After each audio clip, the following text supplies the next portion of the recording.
Live from New York City, it's the Gary Null Show. And now, your host, Gary Null.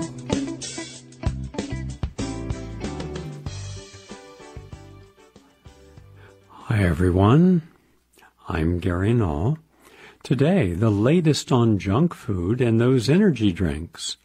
Also, for those who would like to improve their digestive health, I'll give you some steps to do that, not difficult to do. And also, eating yogurt can ease the symptoms of depression.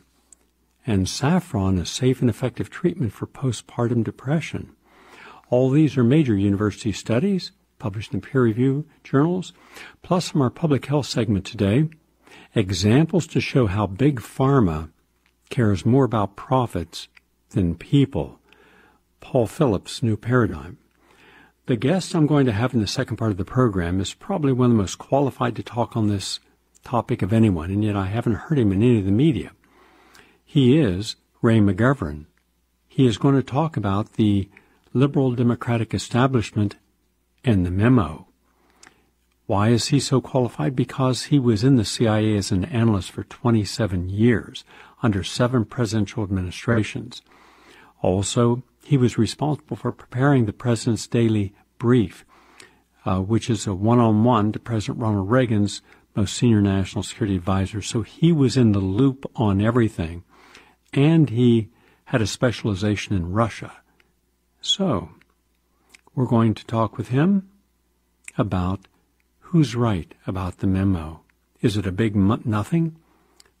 Simply a way of obstructing even more the current administration's complicit arrangements with Russia?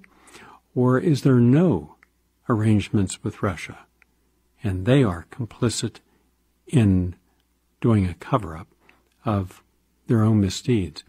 We'll find that out today. Also, if time permits today, I'm going to play an audio clip that I appreciated, and I'm sure some of the people in this audience will as well, involving how we're teaching, what we're teaching, and why it's not working. Early this morning, I took my first call at 5 o'clock, and it was from someone I know who's a professor, and this person said that they were at a turning point in their life.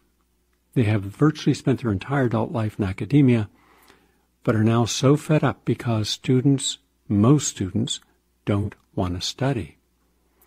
And they're distracted by so much other stimulation that this teacher can't compete. And I guess was asking my insight as to why I stopped teaching this year. For the first time in 35 years, I'm no longer teaching. And I explained that I'm not going to stop teaching. I believe that we have a responsibility, if we can share insights with other people, to do so. It's just, who are we teaching to? How are we reaching those people? And what is the responsibility of the person who is a learner to show that they appreciate the time and energy you're taking to prepare their lessons? Whether they accept or reject them is up to them. But there should be a cooperation, a partnership in education. And for many, not all, but for the majority, it's missing. As a result, we are graduating functional illiterates. That everyone I know in education agrees upon. So I gave a suggestion of how this person could use the internet and teach not out inside the college, give up the sanctuary, give up the tenure, give up those comforts and securities, but then get back to really helping people who want to learn and are willing to pay attention. So you're going to hear a short clip called about education today. So that's our program. Let's begin. This is from Northern Kentucky University, published in The Teenage Brain, Birth Defects Research. And it talks about junk food and those energy drinks that you see advertised everywhere. And the popularity of energy drinks and junk food might have unique risks for teenagers who consume them on a regular basis, especially during the latter stages of brain development. Now, these are just 2 of the factors potentially affecting teen brain development examined in this new issue. And the scientific journal issued the insight about taurine, caffeine, and energy drinks, reviewing the risks of adolescent brain. That's the title of the article. And it said it's not good. It said it's quite simply, sometimes these energy drinks are taken with caffeine among teenagers, and it can end up impacting negatively the brain development. Quote, our review indicates that we don't know enough about the effects of high consumption of energy drinks and ingredients found in them at this critical time in mammalian brain development. Our recent findings in adolescent and young adult mice exposed to high taurine levels indicate there can be adverse effects on learning and memory. Okay. And then throw in the alcohol and you got a double negative. But they're not the only ones doing research on this. There's also a Dr. Amy Reichelt at the University of Melbourne also looking at junk food and how it affects teenage brains. Because, quote, the key neurotransmitter systems in the brain responsible for inhibition and reward signaling are still developing during the teen years, existing primarily on junk food could negatively affect decision-making, increase reward-seeking behavior, and influence poor eating habits throughout adulthood. So, and there are others. I'm looking at several. The neurobiology of substance use on adolescent brain, all these articles. So the bottom line is this. Let's put this into lay language that we can all understand. Our brain doesn't stop developing at 6 or 2 or 9, it's still developing into our 20s. And in those parts of the brain where you desire to have an energy drink and you fulfill that desire, you're creating, in effect, a new conditioned brain that is adverse to your own health because you're more likely to take unnecessary risks and you're more likely to end up having learning defects, memory defects, as early as teenage years. So if you're already having memory and learning problems as a teenager because what you're doing, imagine how that's going to play out when you go to college or when you're out of college in the workforce. Also, it impacts our desire to be rewarded. So if we feel we deserve an energy drink, we deserve a certain feeling, a certain euphoria, that's no different than cocaine or methamphetamine or any of the other drugs out there that give people a kind of like crack will give you about a 4-minute blissful state and then a big come down. And then people think they deserve that state again. And that's how addictive behavior happens. For those of you who want to improve your gut, the good bacteria in it, and you ask, how do I do that? Where do I start? Okay. Digestive enzymes. Why? Because digestive enzymes assist in breaking down food that reduce inflammation and they regulate your immune responses that could otherwise have damaged tissues. So you always take your digestive enzymes at the end of a meal, by the way. And two of the best would be bromelain from pineapple and papain from papaya.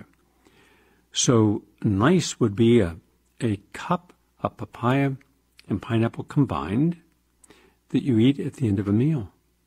And that would help. Also, eating more raw fruits and vegetables is good for creating healthier balance of digestive enzymes in the gut. Because all those fruits and vegetables are loaded with enzymes. And apples, spinach, pineapples, carrots, avocados, grapefruits, tomatoes, they are super good for you. Then you hear me talk about probiotics. They're really good for your gut.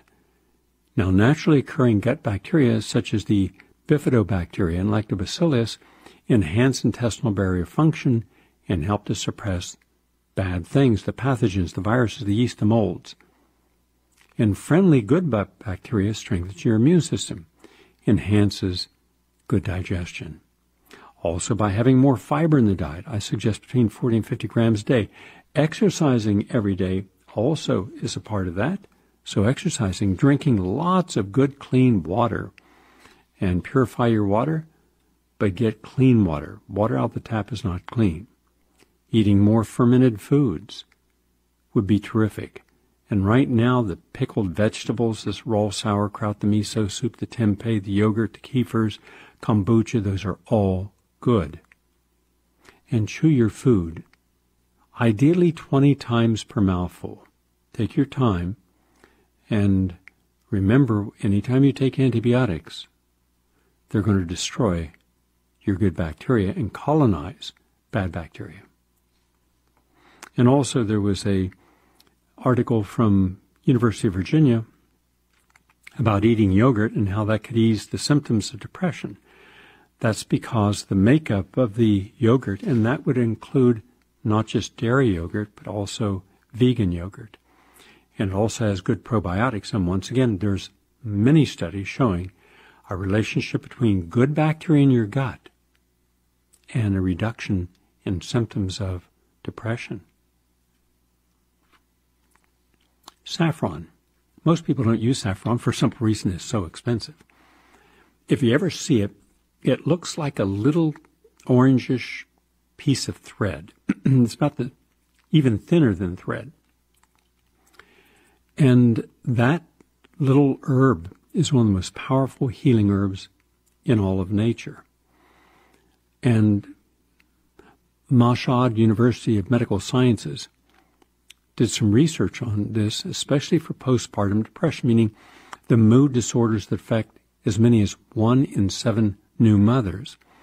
Generally, it's characterized by deep mood swings, low energy, and loss of interest in daily activities. And what we find is that this could be due to a sudden drop in estrogen and progesterone that occurs in a woman's body immediately after giving birth. And currently, the only approved medical treatments for postpartum depression are talk therapy and psychiatric medications. Talk therapy is fine and can help people. Psychiatric meds cannot, because it's also going to interfere with a mother's wishes to breastfeed and have only healthy ingredients come through. Every one of those psychiatric meds is going to go right through into the breast milk and hinder having these medicine metabolites into the developing child. You don't want that. So the key here is saffron. And saffron is one of the world's most unique spices. It's a very delicate flavor. Kind of has like a sweet hay-like golden hue to it. And it's used in traditional dyes, but it's also been used as a medicine for over 4,000 years. And they found that saffron, in a double-blind, randomized, placebo-controlled trial, was able to make a statistically significant difference on the Beck Depression Inventory Second Edition scale against placebo. They took it for 8 weeks, 15 milligrams a day, which is a small dose of the powder. But the group that took saffron, listen carefully, had a 96% remission rate from postpartum depression. I repeat, the group of women who took 15 milligrams per day of a powdered saffron had a 96% remission rate for postpartum depression. Wow. That is tremendous. And there's also a 2014 meta-analysis entitled Saffron for Depression, a systematic review of clinical studies and examination of underlying antidepressant mechanism of action. They looked at 6 separate studies on saffron for treating depression, not just postpartum, just regular depression. And they compared it with antidepressant medications. Saffron was found to have similar efficacy with no harmful side effects. In fact, saffron's antidepressant properties have been attributed to its serotonergic, antioxidant, anti-inflammatory, neuroendocrine, and neuroprotective effects. So, if you're depressed, saffron, it's just one of the many things that we could use.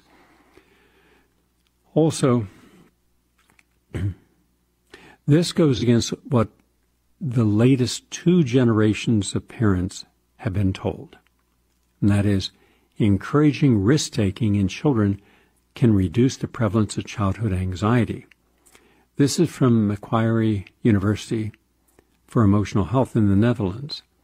And the new international study suggests that parents who employ challenging parent behavioral methods, active physical and verbal behaviors that encourage children to push their limits, break through, are likely protecting their children from developing childhood anxiety disorder.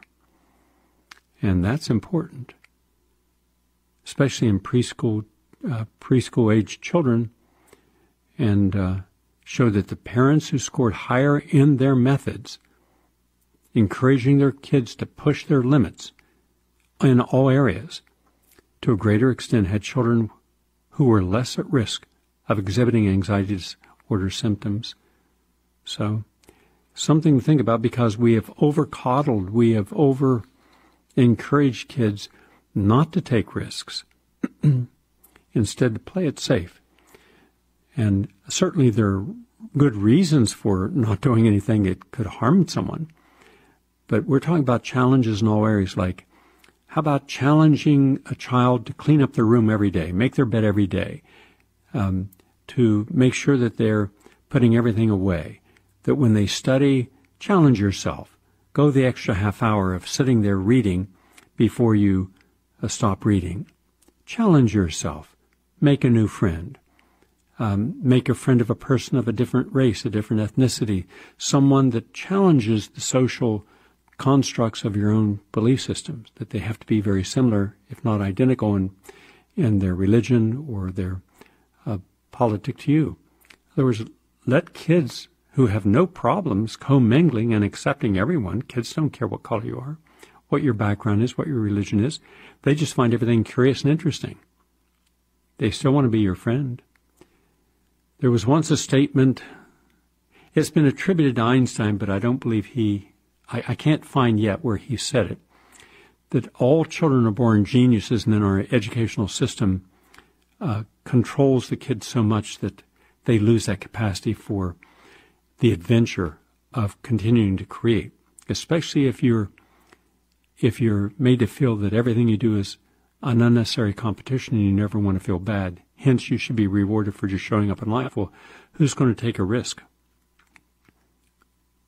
So, just something to think about. Also, from Yale University School of Medicine, published in Science Signaling, aging, meaning over the age of 27, impairs the immune system's response to the flu virus in multiple ways, weakening resistance in older adults. And the research reveals why older people are at an increased risk of illness and death from the flu. Quote, influenza virus mortality is the highest in older adults. This study sheds light on a mechanism that underlines this impaired antiviral response. Okay, I agree with that. Then you're going to suggest that a vaccine that also challenges the immune system, that has never proven its high efficacy, and also has people who died from the flu after they got their flu vaccine. But not once do you talk about what will help an older person fight the flu.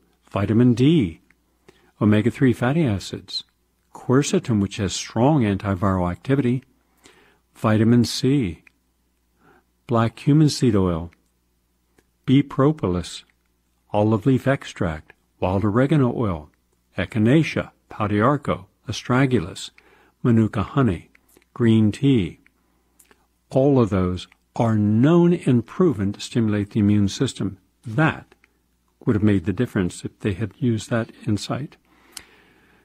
Also, from Tulane University, published in the American Journal of Pathology, there were two papers, actually. The other published in the peer-reviewed journal PLOS One, talked about how Lyme bacteria survived 28-day course of antibiotic months after infection. And so what this means is that those Borrelia spirochetes, the bacteria that cause Lyme disease, before and after antibiotic treatment in this study, that bacteria is still alive 28 days later. Well, whoa, you have a 28-day antibiotic program. For all intents and purposes, you've just destroyed the vast majority of good gut biome, the good bacteria in your gut, and you make yourself extremely susceptible to secondary infections. So what I'm going to do is I'm going to be doing a program in the very near future on a natural protocol for Lyme's disease. And also that does not include antibiotics. From the Journal of Medicinal Food, it says, avoid drugs and surgery for prostate issues. Use flaxseed instead. Well, millions of men face prostate issues, and with treatment with drugs and surgery often making their problems worse, a new study reveals that simply eating flaxseed may be the best way to improve your symptoms and take back control of your health. And also this reduced urinary frequency, urgencies, nocturia, which is an abnormal frequency of nighttime urination, a decreased and intermittent force of stream help with that. So normally when people have problems with the prostate, they're having problems with their diet as well.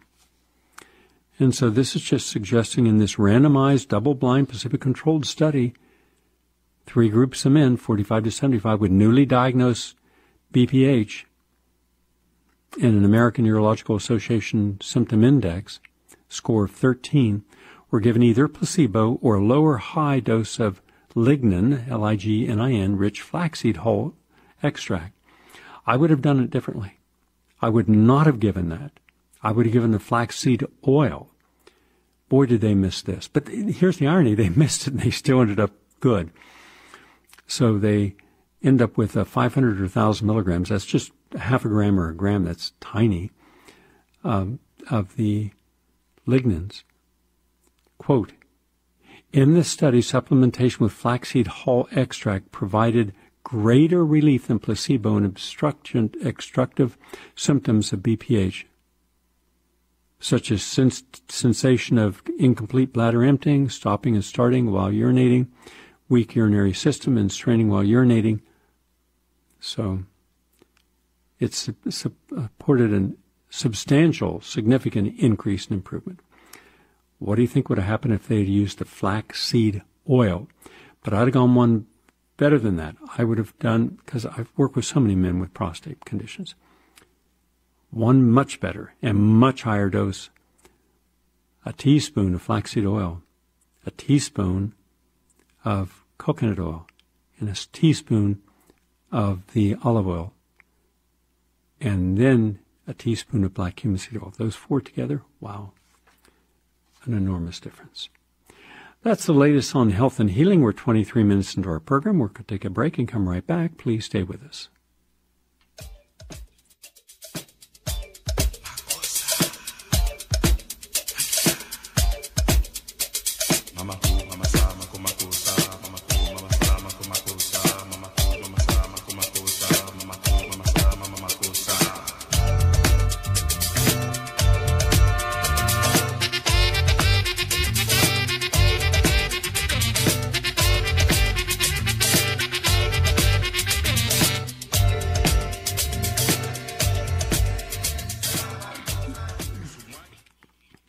Nice to have you with us, everyone. I might mention now that one more way to make it really easy to hear this program every day at noon, no matter where you're at, is on your cell phone, you have a store. That's where you get your apps. We now have a PRN.FM app. PRN, Progressive Radio Network, PRN.FM app. And that way you can get the app and automatically you got us as crystal clear. If you don't have that, let me give you a number you can call every day if you're not about your computer or your radio. Write this down, please. 424-203-8046. 424-203-8046. And before we go to that audio segment, we're going to have some of your input from Elizabeth, who's on the line now. Hi, Elizabeth. We have a comment, really, from a professor who's retired. He says, for over 50 years, he was a confirmed liberal, but he says that those in charge of our democratic process have betrayed our true liberal values. So now he's a progressive. He doesn't read any mainstream publications or watches the media because he says it's all ideological propaganda. But he thanks you for looking for the truth outside of the existing paradigms. And then the second is from a gentleman called Robert. He says, even with people who are listening to you daily on the radio and even that may well be friends of yours, they're still not making changes to support good health practices. So his question is, how do people get out of this cognitive disconnect? Elizabeth, are you familiar with the writer H. Somerset Maugham? Yeah, well, I haven't read a lot of his things, but yeah. Okay. He said it is dangerous to let the public behind the scenes. They are easily disillusioned, and then they are angry with you, for it was the illusion they loved. So on the one hand, people have the illusion that as long as they listen to a program on health, somehow, by a process of ethereal osmosis, they're going to become healthy. That if they watch an athletic event like yesterday's Super Bowl, they will become a part of that athletic energy. It's not true. You're either a passive spectator to life or you are an intellectual, emotional spectator to life, in which case you sit comfortably and, most importantly, safely within your private domain, that little docile, and you can then argue to the world outside. You can take sides. On one side of the playing field we have A, on the other side we have B, and let them fight it out. That does not help you as a person. It's only when you evolve to a point where you're willing to look at what is reasonable and responsible for your own development and then embrace it and become it. Because at the end of the day, creeds, screeds, the synonyms that we wrap ourselves in to allow us a greater identity than what we would have just as an individual are meaningless. It's what you have evolved in doing that represents who you are. So we have a world today, especially in America, where everyone wants to talk and very few people actually do. For example, how many people during the 2007 till 2014, at the height of the recession, we had over 7.5 million homes foreclosed on. That's about 28 million Americans made homeless. How many of those homeless people were asked by their neighbors where they had lived side by side or across the street for decades, whose kids went to school together, who enjoyed, outings and barbecue and swimming together in the season? Did a person go over and say, "Friend, I know that you're going through some difficulty. How can I help you?" You didn't have that. It's as if seeing someone who has been attacked by a system or circumstances beyond their control are somehow pathogenic. We stay far from them. That's why in any establishment, they always take on the most popular, the most powerful, advocate or dissident, destroy them, and that all people of weaker constitutions and spiritual value will suddenly recess themselves back into nothingness. So we have to ask ourselves, what is the purpose of turning on the Gary Null Show? It's not for amusement. It's not for entertainment. It's to be stimulated at an intellectual, emotional, and spiritual level to hopefully ignite that passion to become proactive on the issues that are important for us to evolve as human beings. And then they're doing something that's not passively spectating life, but proactively engaged in it. Hope that answers the question. Thank you. Good. Thank you. Now we're going to go over and say hello to my guest. I want to give him a half hour today. He has a lot to say. He is Ray McGovern. I gave you his biographical information at the beginning of the program. He also works with Tell the World, an ecumenical Catholic publication house, and his opinion pieces have appeared in a lot of the different journals. He holds degrees in theology and philosophy from Fordham University. He has a background in Russian history and has graduated from Harvard Business School. And he also has a background in theology from Georgetown University. His website is raymcgovern.com. And he also writes for consortiumnews.com. Nice to have you with us today, Ray. Thank you, Gary. Ray, I'm going to ask you a long question and then stay quiet for a longer answer. Right now, people's heads are exploding.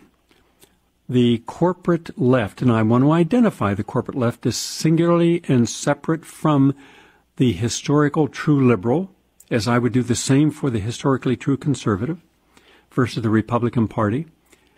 But what they're arguing is that the memo has no basis in reality. It's a big nothing, and it in some way is used by Trump to take away the energy of these different Mueller committees and others. I see it differently, and here's where my question is multifactorial and comes in. I don't just see a memo. I see a long history of abuse, not just by those at the top, but also by many of the rank and file, either complicit by intentional ignorance, which is something that we rarely discuss in our society, but I believe we should. In other words, if I work in an organization like the National Security Agency or the FBI or the CIA, do I have any moral responsibility for the actions that are taken upon by the people in that organization that I may be complicit in or enabling? I believe people do. But more often than not, today, they feign well, that wasn't me. I didn't run the agency. It was someone else's fault, not mine. Okay. You've been in the CIA. You were in the CIA for 27 years. So you had a first-hand seat to see the best and worst that an agency could be. So I decided to take a look at how many different books there are out there on the CIA, and not just about what is happening now, but its history, like Ghost Wars, the secret history of the CIA, The Ghost, The Secret Life of CIA Spy Master James Angleton, The Ghost at Langley by John Prados, The Politics of Heroin, in my opinion, the most complete book on how the CIA engaged in the global drug trade. It was by Alfred McCoy, and many others. There are dozens. I also found the same was true for the FBI. So once again, we're told, the FBI, they only have a few bad things that have happened and rare. No, the entire regime of J. Edgar Hoover was bad, and he was there for 48 years. He was a power to himself. And there are many books. The Secret of the FBI, Berman Kessler, Enemies, A History of the FBI, Tim Weiner, The FBI, They Eat Their Young by William Allen Large. That's really a good book, by the way. He was a former agent, career agent. And most of these were by career agents. The FBI were on Tupac Shakur and black leaders, U.S. intelligence mergers, targeting of Malcolm X, etc. The threat matrix, the burglars, the FBI and religion, the FBI in Latin America, and on and on. There are dozens of books on both the FBI and the CIA, yet not once in any of these discussions has anyone said, shouldn't we stop for a moment and take a look at the Justice Department, the National Security Agency, the CIA, and the FBI, and its entirety? What's it made up of? What has been their policy? Have they been politicized? And if so, for how long? That's one part of the problem. We're talking as if they've never been politicized. That's what both sides are saying. Oh, I have great respect for everyone in the FBI except the top 5 people. Nonsense. But that if you've heard these dimwits on radio and television, that's what they're saying. The second part of this question is, who's behind these people? What would have been the motives? And there I see 1,500 newspapers, 1,100 magazines, 9,000 radio stations, 1,500 TV stations, 2,400 publishers, all owned by 6 corporations: GE, News Corp, Disney, Viacom, Time Warner, and CBS. And each of them owns places that create this fake news. Comcast, NBC, Universal Pictures, of New York Post, Wall Street Journal, Fox, ABC, ESPN, Pixar, Miramax, MTV, CNN, HBO, Showtime, all of the places where 90% of Americans get their information on everything are owned by 6 corporations. So shouldn't the question at least be a legitimate question, how politicized have these 6 corporations been, and then add in the more than 13,000 news outlets these 6 corporations control, because this is how we get our information.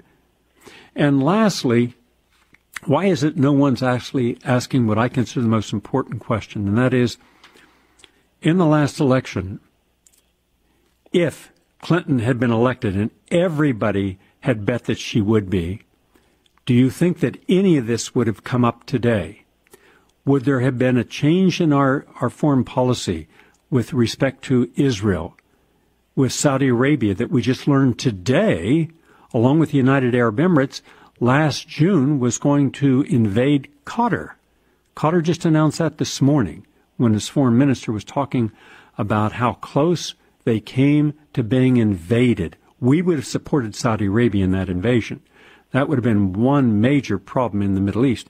But also our support for Turkey, our support for the NATO, our support for the regime change in Libya. All these things Clinton supported. Now pull back and see who's around Clinton, see the Council on Foreign Relations, the 5,000 really elite people in our society and around the world who control our foreign policy.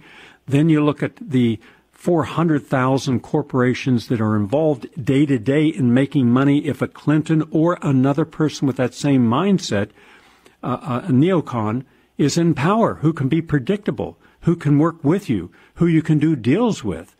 And now you're looking at about Richard Gale and I figured it up, 7 million employees. We actually counted every single current employee at Lockheed Martin, Northrop, all the major industries that supported Clinton, and it was about 5.2 million, just the military industrial complex, that would be impacted by her in a good way. And then we looked at the pharmaceutical industry and we looked at other areas that she supports. Why are none of these issues being discussed when it comes to this memo? Because I believe they are all tangential to it. The form is yours for the rest of the program. Thank you, Gary. Let's pick up on your most recent points here. Those large 6 corporations that control our media also are heavily invested in what we call the arms trade, arms manufacturing trade, the thing that Eisenhower warned about in his farewell address. Now, I'd like to cite Pope Francis, who was speaking before Congress 2 years ago, and he said, the main problem in all this is the blood-drenched arms traders.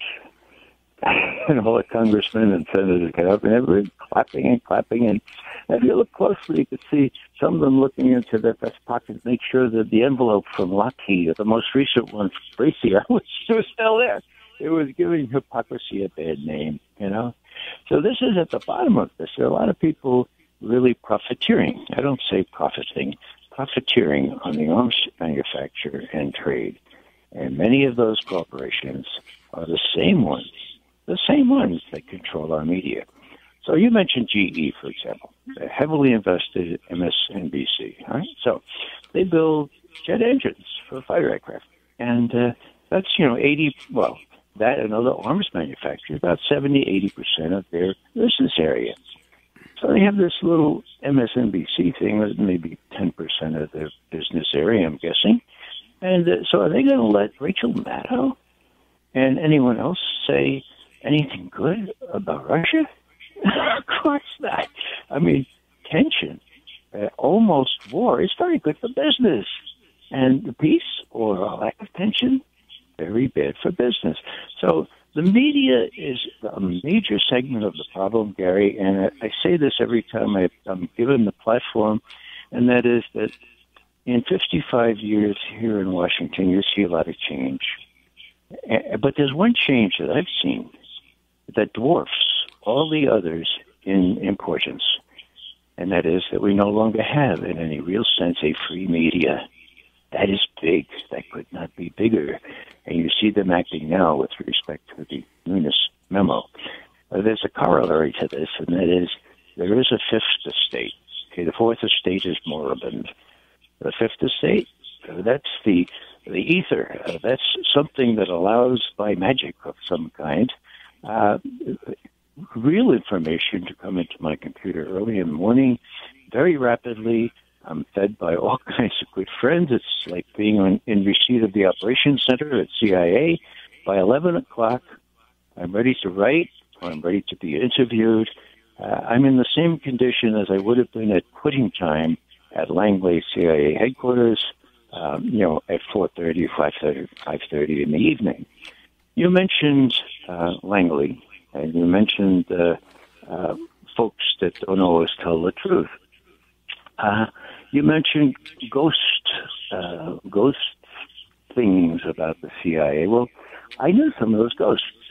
I started working there under President Kennedy. I met Angleton just once, but once was enough. Everything was a communist. I didn't want him looking under, but it was just really amazing person. And of course, he was tied with his umbilical cord to Israel. Nobody could write or say anything about Israel without Angleton formally approving it. Now, I have to sort of take one step back and indicate to people that when I came into that spanking new CIA building in 1963 up in Langley, there was an inscription on the wall, chiseled into the marble, and it said, "You shall know the truth, and the truth shall set you free." And ringing in my ears was my Irish grandmother, who, if she said it once, she said it 100 times. Raymond, be truthful and honest, and then you won't give a damn what anyone says about you. So I said, Grandma, if that's true, no pun intended, it's going to be a good place to work. And you know what, Gary? It was, because we were hermetically sealed off from the people that had no respect for the truth, no respect for the law. There were actual turnstiles in our building that prevented us from going to the operations people and from them coming to us. So all I can say is that for the first 20 years of my analytic experience with CIA, 1963, 1983, I could tell the truth. It's so good by colleagues. Now, not always, but most of the time. That was the sort of modus operandi. When Bill Casey came in and brought, Reagan came in and brought Bill Casey and Bobby Gates, all of a sudden that all changed. And you got promoted on the basis of how swiftly you could salute when Bill Casey found 5 Russians under every rock in Nicaragua. And Bobby Gates found 7. And the division chief that was appointed to head the Soviet division, who knew nothing about Soviet policy, he saw 9 Russians under each rock in Nicaragua. Now, that's metaphorical, of course, but it's not far from the truth. So, by the time I became conscious of this kind of thing, luckily I was offline. Luckily, I was in a job that I coveted more than any other job, and that was briefing the very top national security officials. We had gotten access to President Reagan when he was president-elect with the President's Daily Brief. Now, I prepared that under Nixon and under Ford, but we'd have had access. This time we did. And so when Reagan came into Washington, when George H.W. Bush, his vice president, said, now, how do you want to handle these briefings? I'd like to be briefed, too. And I think the Secretary of State, Secretary of Defense, yeah, they should be briefed. So what time do you want to have the PDB briefer? Reagan yawned, and then he said, now that we're here, I think maybe... why don't we do it this way? Why don't you all get briefed at 8:30, as usual, and come see me about 11:30 and tell me what I should be thinking about. Well, now, at face value, that's less good than seeing the president personally, but really it's much better because each one of these chief national security advisors had personal briefings on the PDB. Each knew what the other was getting, and I was alone, one-on-one, okay? The director of Central Intelligence was not peeping over my shoulder to make sure that I told someone that there were weapons of mass destruction in Iraq. If I were asked that, I would say, well, my specialist friends who know about this say there aren't any, and then I would be fired. So anyhow, it's a long story. And the thing is that when our leaders started telling lies, like Richard Helms. Okay? Now, he, at Kissinger's behest, he arranged the coup in Chile on September 11th, 1973. And then he denied that he did that under oath before Congress. Whoa! Bill Colby, who was an honest guy and a lawyer, and refused Kissinger's instruction to lie under oath before Congress, said, no, Helms did it. Well, Helms was tried. They let him off with a slap on the wrist to the so-called no contenderary thing. He had to pay $2,000 or something. But the point of my story is this. He came back to a riotous, wonderful reception. It was sort of like he won the Super Bowl in the largest cafeteria at Langley. A couple of my analyst friends and I snooped in the background. Guess what? They passed the hat. They had $2,000 in that hat within about 30 minutes, and he was acclaimed as a hero. Why? Because he lied to Congress. Why? Because he wanted to protect the covert operation that overthrew Salvador Allende and brought havoc to that nice country of Chile. So what I'm saying here is that you have a group of people in our government, the operations part of the CIA, the operations part of the FBI, NSA, and now, my God, top echelons of the Department of Justice who feel that they're above the law. Now, people say to me, Ray, my God, you're saying that the Nunes memo is based on documents showing the top leaders of Department of Justice, as well as the FBI, lied to the courts in order to get permission to do surveillance on Carter Page and, by extension, all of his friends in the Trump campaign. How would they do that? Didn't they know they were going to get caught? And the answer, quite simply, is, hey, everyone knew Hillary was going to win, right? This was just sort of extra insurance so that they could get something on the Trump people and just make sure that Hillary did win. And who knew that she would lose? And, if she won, there's no culpability. There's no possibility that she would move against these people because it was all to her benefit. And the DNC knew this was going on. Now, all that's going to come out in these documents. And when people say, oh, well, how about the Democratic rebuttal to the Nunes memo? And I say, yeah, bring it on. Let's see what it says. Because for the first time, we have evidence of real interference in the election of 2016. Unfortunately for the major media, it wasn't real interference from Russia.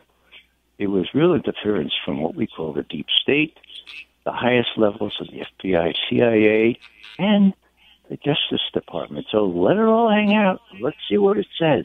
This time we have documents. We ought to pursue them. I heard a person who read the corresponding documentation from which the memo was written. So these are the originating documents. And he said that though he could not go into detail because they were classified, that there was no falsification of the memo, meaning the conclusions of the memo of who participated is accurate. So why are the Democrats, from Time to Mother Jones and The Nation to MSNBC and Rachel Maddow on CNN, why are they all saying that none of this is important when clearly these are the same people? If this was in the 1960s and 70s, they would have been the first to yell, look into these deep state because of Pentagon Papers, because of Watergate, because of My Lai massacre, because of Iran-Contra. They were the first. So what happened to the democratic institutions that are supposed to be looking after the truth and holding power accountable when now they're actually supporting these same agencies and these same heads of divisions? Well, that's a very good question. And in among those people that you cited need to be added the very progressive people like Amy Goodman, like reader-supported news, like Common Dreams, like Bill Moyers. Now, these are all people that would repeat or recycle my memos instinctively, sort of automatically. I have been prohibited from being on Amy Goodman for 2 years, and no longer does Common Dreams, for example, or even Truth Out, publish my material. Well, why is that? Well, the simple answer that I adduce is simply this. There is still a lot of PTSD here in this town.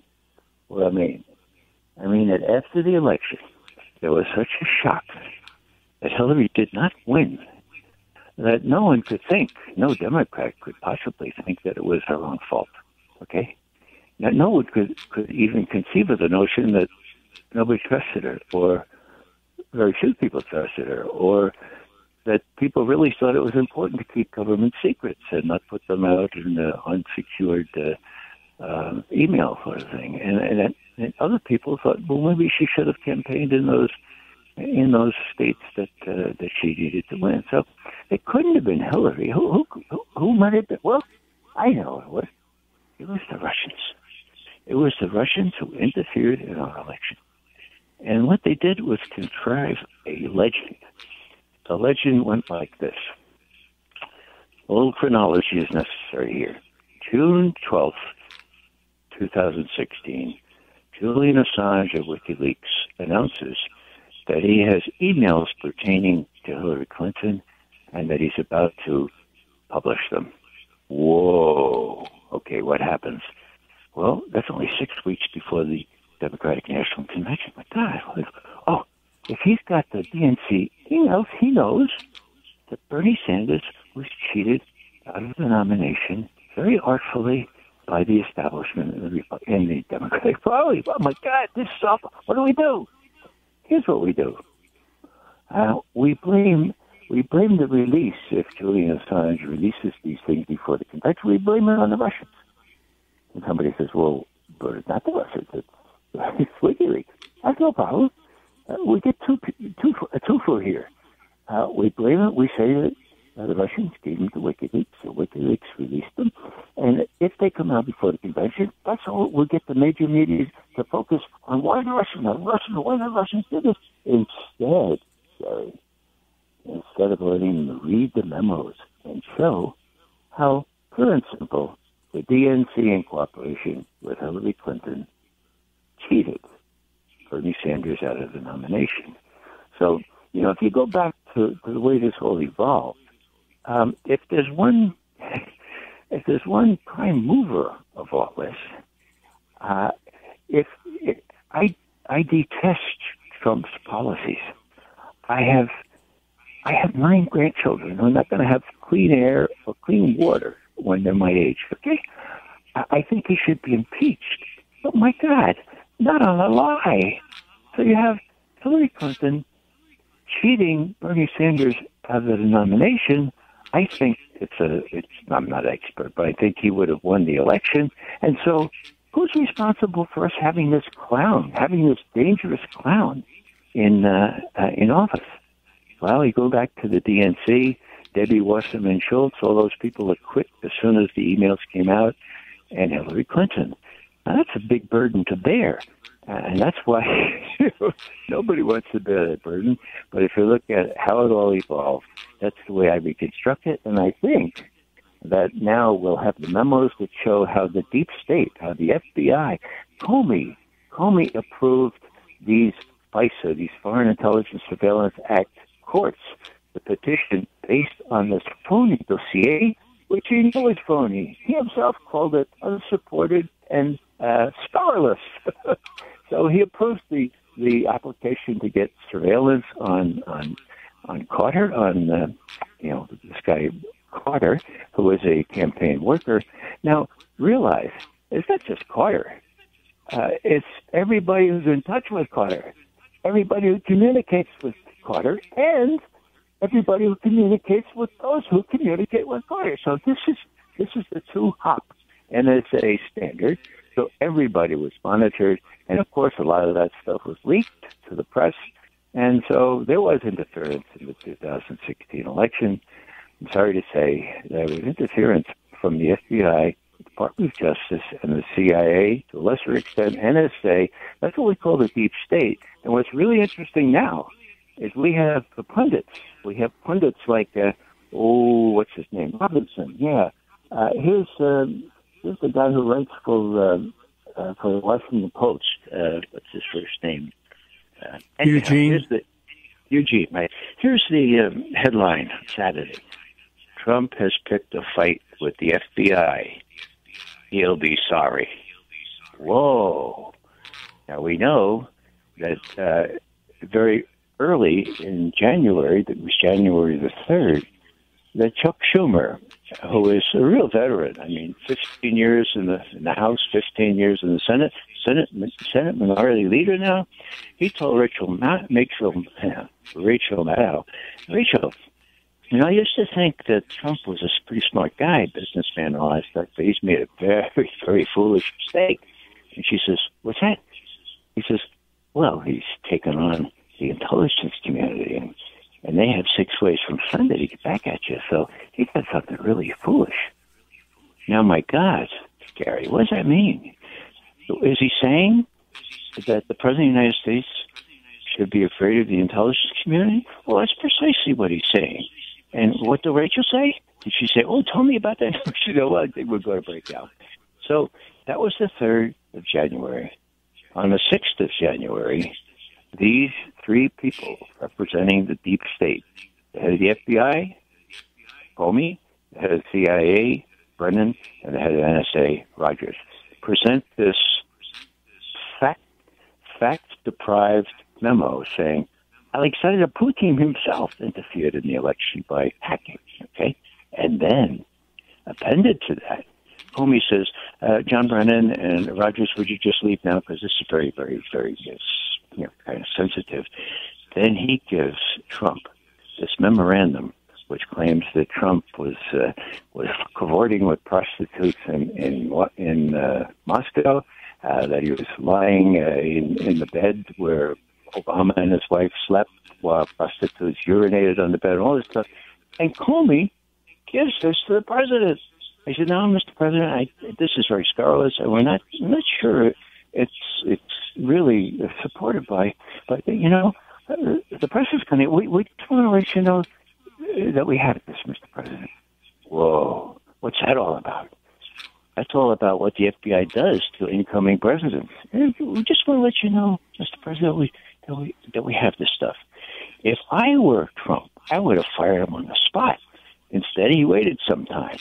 And when he said the real reason he fired him, he said because of this Trump-Russia thing. Well, that was interpreted as trying to cover up ties with Russia. No, it was this legend that the FBI and the CIA created to make sure, number one, Trump could never win, and number two, he'd be delegitimized as soon as he won. If he did win, that was the insurance policy. Ray, we're out of time, but that reminds me of how J. Edgar Hoover would threaten everyone, not just the President of the United States, because he had tapes of JFK having sex with a Russian, or with a woman who was also tied in with the Chicago mob, and he used blackmail for 48 years. And so it looks like blackmail is back in style. Yeah, in the mid-'70s, when the Church Commission looked into this, that's when they created the FISA process. And it worked for the first couple of decades. Now it's not working at all. And getting back to JFK, I asked Colleen Rowley of the FBI, why could it possibly be that Robert Kennedy would approve those terrible things the FBI did against Dr. King? And she said, Ray, the FBI, Hoover has all those tapes about cavorting in the White House pool, so that's how it works, Ray. That's how it works. And that's how it's working now. The die is cast. The deep state might win this one, but only if they have the continued cooperation of the mainstream media. And that, unfortunately, they do have because of who owns the media and all the other corporate interests and ideological interests. Ray, thank you for being on today and giving us your perspective on the memo. You're most welcome, Gary. Ray McGovern from Northern Virginia, and his website is raymcgovern.com. I'm Gary Null. Thank you all for listening. Have a nice day.